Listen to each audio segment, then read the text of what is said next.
I had a request to do a comparison between this curriculum and this curriculum. Both of them are covering English, and so today that is what I'm going to share with you.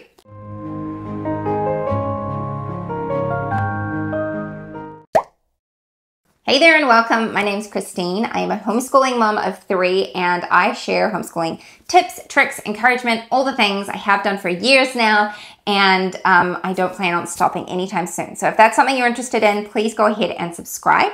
Today we're going to be doing a comparison of The Good and the Beautiful Level 2 Language Arts and BJU Press English 2nd grade.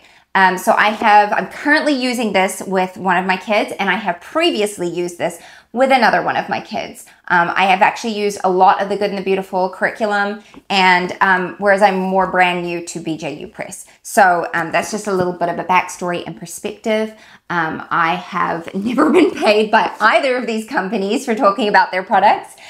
So you can know that everything that I'm saying is absolutely just our personal experience. This isn't necessarily a review of the products, just a comparison, because the reality is that there really aren't, I don't want to say there are no bad curriculums out there, because there are probably a couple of just like really not great ones, but the vast majority of curriculums available out there are great because they need to be good because they want to sell them, and if they're not good, then no one's going to buy them, right? So I think that it does a disservice to people to say that this curriculum is just awful and you should never use it because it didn't work for your individual child, because the reality is that every child is unique. So the point of this comparison video is not to say this curriculum is better than this curriculum. It's just to show you the differences between the two, because one is going to work better for some families while the other is going to work better for other families. And so that's the whole point. So I hope that you find it helpful and insightful, and yeah, that it just gives you the resources that you need to make an informed decision. Right, let's see if we can get this filmed. My neighbors keep turning on loud music. They are cleaning their house and the music is very loud, but you know, I don't blame them. I kind of do the same thing when I clean my house. It's just poor timing when I want to film videos for you guys. But let's take a look at these two different curriculums. This is Level 2 Language Arts from The Good and the Beautiful, and this is BJU Press English Grade 2. I just did a flip through video of this the other day, which I will link for you here. But someone requested a comparison, and I still have these from when I used it with my son last year, so I'm going to go ahead and show you the differences. First and foremost, the main difference is that this is a comprehensive language arts curriculum. So it's reading, it's phonics, it's spelling, grammar, writing, everything is included there. There's also geography and art appreciation, whereas BJU Press is just writing and grammar. There's no reading instruction, no phonics, there's no spelling or anything. So you would have to add all of those in if you decided you wanted to do that instead. So let's have a look through. I think it'll be easiest if I show you like the scope and sequence. Let's talk a little bit about what each one comes with. So as I said, this is everything. There's no teacher's manual for this one.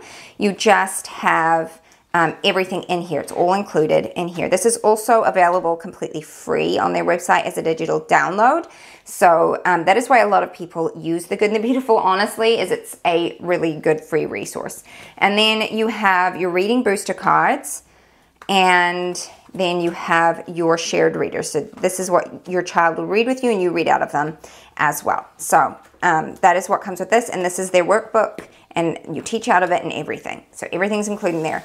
Now BJU Press, I only have the workbook, but it does have a teacher's guide, and also you can get tests and things like that. I didn't get any of that. We're just using the workbook, and it's perfectly fine to use it like that. I have not felt the need to have a teacher's guide at all.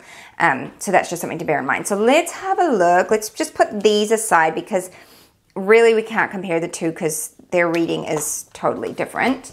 But we'll have a look at the two books and see what the scope and sequence is like together. So here you've got your contents from BJU Press. Now, The Good and the Beautiful has a lot of like pages that introduce you to the course and how to use it. One of the other main differences that you'll notice is that The Good and the Beautiful does use some digital resources. They've got their own app that it is optional. You don't have to use it, but it is there and it incorporated into the lessons. BJU Press does not have any of that. Also, BJU Press does not have a PDF version. It is physical only, and if you're outside of the US, you have to get it shipped to you, obviously, and that is an extra cost. Whereas The Good and the Beautiful you can print at home. So that's just something to be aware of. And then you've got your table of contents here. So the second thing, well, not the second, but one of the things that I want to mention as far as the differences between the two curriculums, BJU Press is a lot more mastery based, whereas The Good and the Beautiful is very spiral in their approach to teaching. So that is something that's a big standout. There is review at the end of each chapter in here, but The Good and the Beautiful does like more like daily review of topics that have been covered. So that's another big difference between the two. I'm going to zoom in here for you so you can see the table of contents here for The Good and the Beautiful. Reading words with cues, so that's a reading lesson. Homophones, that's a grammar lesson. Writing sentences, you've got a writing lesson. Then you've got a spelling lesson. Then geography. Then grammar or reading, spelling, reading. So there's a lot of reading lessons in here still, which makes it a bit different. And this goes over quite a bit. You've got your phonics principles that are taught, grammar, usage, and punctuation. So let's have a look at what grammar they teach here. You've got adjectives, alphabetical order, answering questions with complete sentences, antonyms and synonyms, articles, capitalization,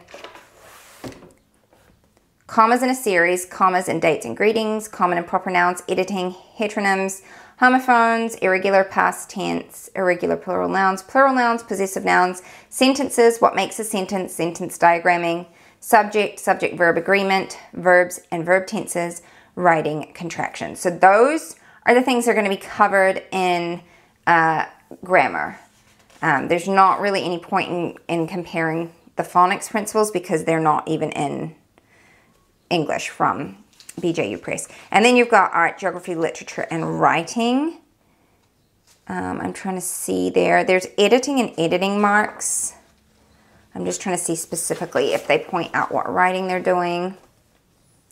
There's oral narration, writing projects. There's an About Me booklet, character sketch, creative writing, comparative essay, essay writing, letter writing, oral narration, personal narrative, poetry writing, sensory language, short story, thank you note writing, writing descriptive sentences, and writing sentences.